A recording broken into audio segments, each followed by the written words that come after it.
Katherine Dixon. She is the Director of Defence and Security at Transparency International. She joins us now. Katherine, just want to start with your report. Which countries did you look at and how did you come to these conclusions? We took a look at Iraq, Libya and Nigeria. And we drew on a number of different sources in different cases. So we looked in Iraq at some of the propaganda that's being used by Daesh. But we also drew on local experts in places like Libya and Nigeria to look at what were the drivers for some of the conflicts there. What did you find in Iraq when you looked at the propaganda?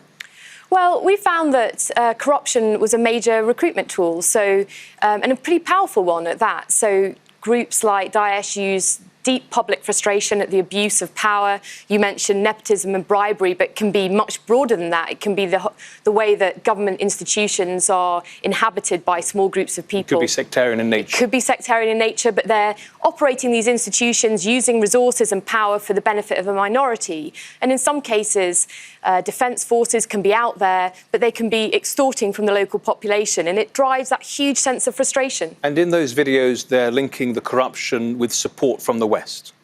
Well, this is the problem, I think, that over long periods of time, you have the West pouring in security assistance to fragile states. But in other states in the region, in the Middle East, over many years, you've had Western countries supporting these big strongmen who preside over... You're talking about Mubarak, Gaddafi, exactly. Ben Ali, others. Exactly. And I think when the West lines up on the side of these big strongmen in the region, who are presiding over corrupt systems, the West is implicated. And I think so we're seen as complicit, I think, in some of the worst cases of corruption that have happened in the region. Why have you published the report now? I mean, these are quite long, well-known problems. Yeah, well, this is an issue that we've been looking at for some time.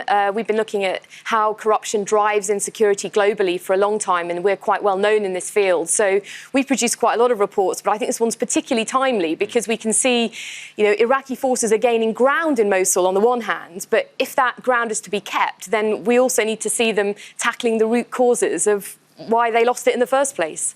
These strongmen that you're referring to, many of them have gone, but new ones have replaced them. You have a particular country in mind? Well, I think you can see them across the Middle East. I mean, you only have to look at some of the European powers like, Britain, France, or, the US, and who we continue to sell weapons to draw up some of the remaining ones.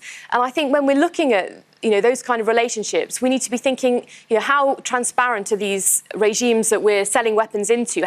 Because if they're not transparent, if they're opaque, if they're corrupt, then they're not necessarily as stable as they might seem. But if the West didn't deal with corrupt regimes in the Middle East, perhaps there would be no dealings. Well, or very few. I don't think it has to be all or nothing. I think... How would they exert leverage on these countries, the leadership of these countries, to be more, act more decently with their own population?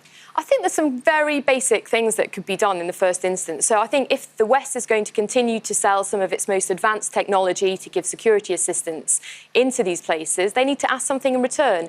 I think making the defence forces a bit more transparent, publishing their defence budget, doing proper audits over how they're spending this security assistance ought to be the very minimum that we're asking for.